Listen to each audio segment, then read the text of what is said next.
Johnson, go ahead first. And we have a topic here.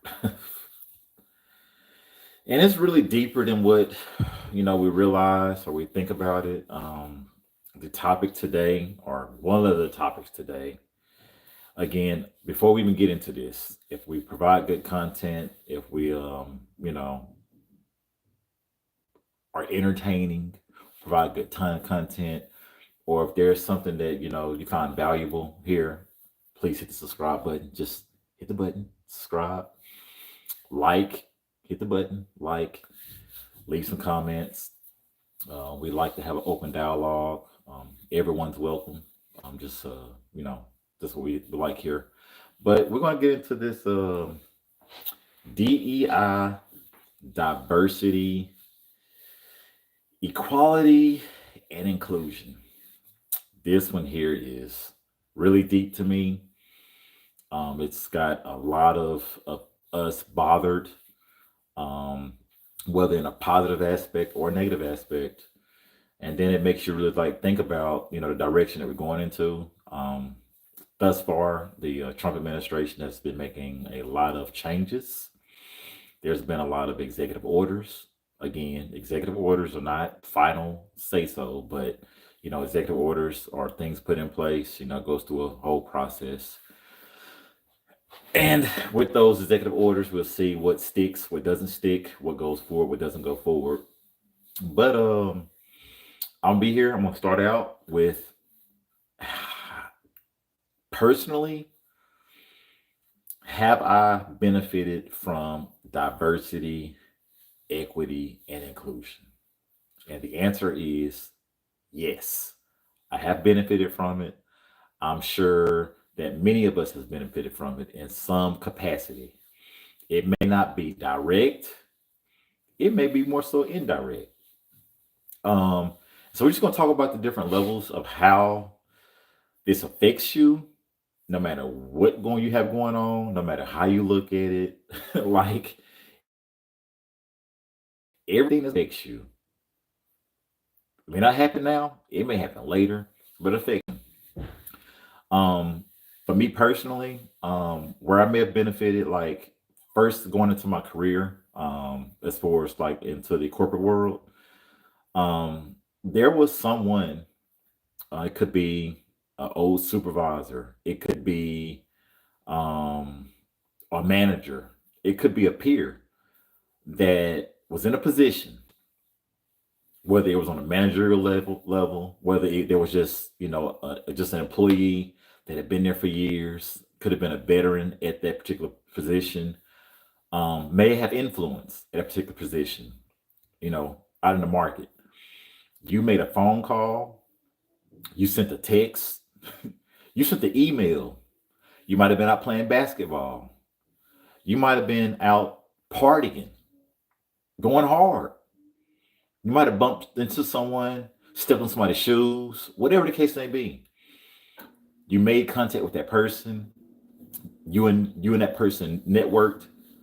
You and that person may have built a relationship or not, but they had an opportunity there. They said, "Hey, look, they got somebody employing you over here at this spot. They have a job fair going on. Go ahead and put in an application. They're hiring right now. They're looking for candidates and individuals for this role. You know, really that simple. You went there, you interviewed or not, because it doesn't make everybody don't interview for every role. Sometimes you just sweep you, push you on through. You have to get to avoid all of that extra stuff that some of other people had to go through, and you got the opportunity. Obviously, they felt that they would take a risk on you. Obviously, they felt that you were worth the risk for whatever reason. So you got that opportunity. Um, that person that got you the opportunity may have had different tasks, different obstacles, different things to overcome. That could be your aunt, that could be your uncle, that can be your pastor at your church, that could be someone that you played high school ball with, whatever the case may be. They may have had a harder time getting through the door than you did. They may have been a push to get more minorities, whether you're woman, male, female, you may not identify, whatever that may be. And unfortunately, for some of us, which, I feel like is an issue anyway, personally, I don't discriminate here. I've been very, very clear, very clear. But I guess going forward, you're going to pick male or female. Current administration says, hey, we're going to cut all of this other stuff out. When you fill out the application, like it was crazy. I didn't realize it was a thing. When you go fill out, at some point when you fill out the application, they had a lot of other boxes to check. Male, female, I don't identify, whatever. You had black, white, Hispanic, Latino, Latina, whatever. You had Asian, you had Asian American, you had, people from Europe that was, just whatever. It was just a lot of boxes, to fill in and fill out or whatever. And I thought that was different. I've never seen it before. I didn't know it was a thing. But, there's other cultures that identify, other ways. It's just gonna cut a lot of this out. It's just gonna be, I guess, Americans. Like, just keep it simple. We all Americans, I guess. I mean, I guess where we're going, whatever. But with DEI, diversity, equity, inclusion, like, it's a lot deeper than the surface level on a lot of different levels. And I always say this, like, there's two perspectives to look at. There's one perspective, the negative side, or one party might look at it, and then there's the other perspective on the positive side where you feel like you're moving forward. Like, there's always going to be pros and cons to every decision. Like, that's just what it is. That's just how it's always going to be for the most part. There will not be a win-win for like everyone. It's going to be some things that's going to be good. It's going to be some things that's going to be bad. That's just normal. But I benefited from DEI at some point. I'm sure some of you may have benefited from it. For me personally, it was more on an indirect level because there was someone that felt that my resume or my personality, or maybe, the way I look at things, or I don't know, they may have wanted to mail around the office. I don't know. But felt that I was good enough to go in and move forward with that company. That person before you might not have had that opportunity as easy as you did, and they may have benefited from DEI and just was able to pull you along, say, hey, look, come here, do this, do that, whatever. It is a big deal, so I can understand how you go right now, you got Target, which is crazy in itself. Like, you have individuals that are getting their products pulled off the shelves. Like, their products on the shelves may have been providing, obviously it did. I mean, it was a business. So it was putting food on the table for somebody that negatively impacts them, But check this out. On the other side, somebody else may have had a better product, or is not necessarily found yet, or may not been discovered yet, but they didn't get an opportunity because of DEI. Like, it's, again, there's good and there's bad with every decision that's going to be made going forward. What do you really prefer? Do you prefer to get your foot in the door because, there's a system in place to like give you that opportunity, and you may not have had the best product, or there's somebody that's got a better product, or provide product can perform better in the store, and it can go off, but they're not going to get found because of DEI in place. I think big picture is obviously America's been a capitalist society. And with business, if you're a capitalist society, I guess the best rise to the top. In most cases, not all, but in most cases, I guess some of us paying to, play, and, that's a thing. It's always been a thing. It's like playing basketball. I played a lot of ball growing up. You went to the basketball court, you went to the park, you might have went to your your city league, or you may have went to the YMCA, which I don't even see those that much anymore. You went to your community, facilities. You had your basketball. You thought that you was gonna go in, take your ball, and shoot around. And guess what? A pickup game is coming on. You got your ball. There's probably, I don't know, 15 other people out there. There's only 10 people that can play, I guess, 5-on-5 full court. This is just an example. You got your ball, and before you even go, you make it across the board fair.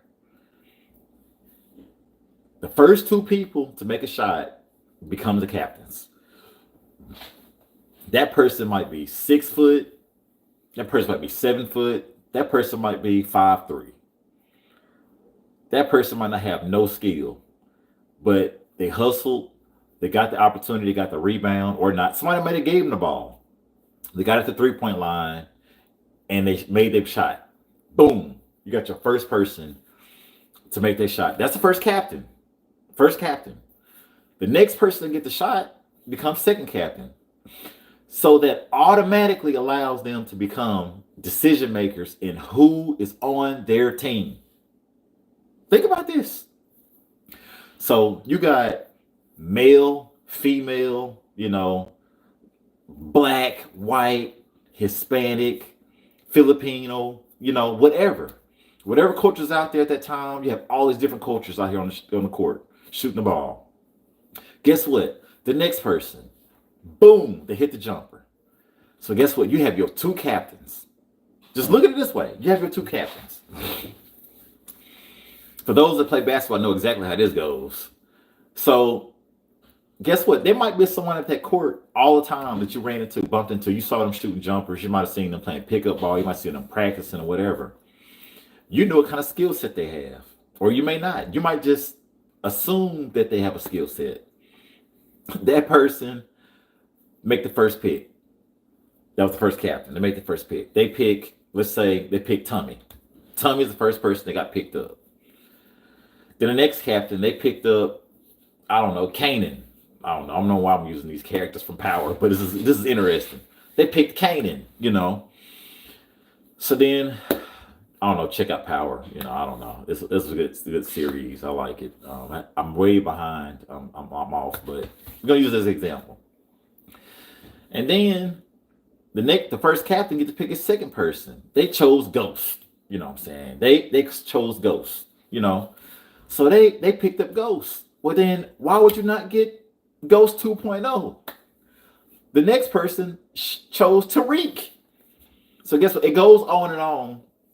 They both got 2 people. They picked their 5 people. Well, guess what? There are 5 more people that did not get picked up on that team. They got to sit and wait for the opportunity to come back around. That is essentially what capitalism should be. Not necessarily the case, but what it should be. You get to pick who you want to work with. You're not obligated to use DEI, as a method of, employment. And that's kind of where I think things are going. I think that's where things are going. You're either going to perform. You're either going to provide a product. You're either going to be,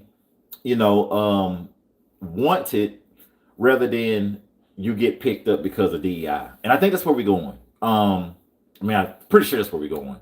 You're going to provide a service. You're going to work. You're going to, be an asset to, society. But on the other end of that, as many states operate, I think as an employer, you don't want somebody on your team that you just don't want on your team. I guess when they get tired of you, or if you're not providing a product, they shouldn't have to keep you as an employee. And that's where it's going. Like, you're going to provide a product. Employers necessarily don't want to be obligated to abide by certain laws and regulations. If they don't want you on their team, they just don't want you on their team.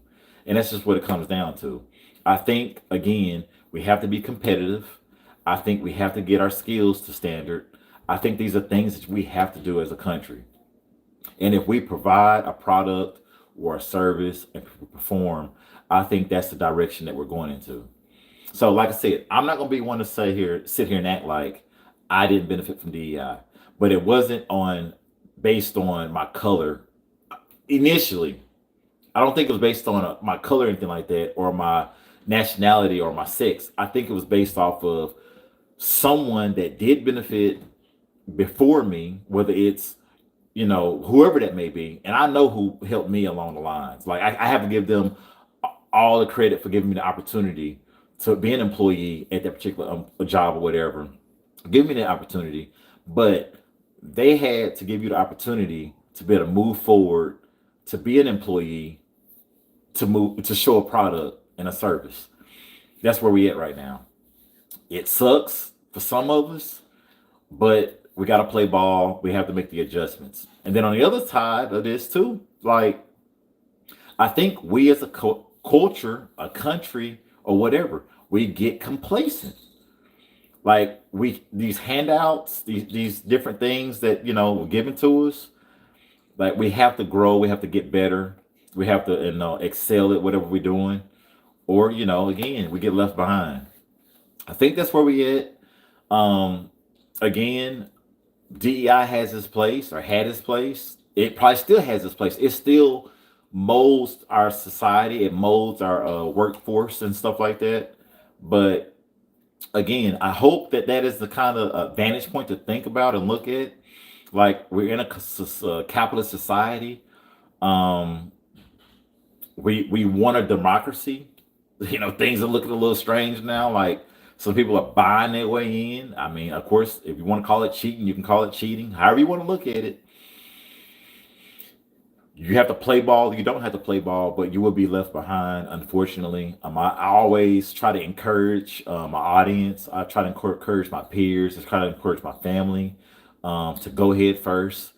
Stop sitting on the sidelines and waiting for things to change or work in your favor. Sometimes you got to go out here and take it. And it just comes with a competitive nature.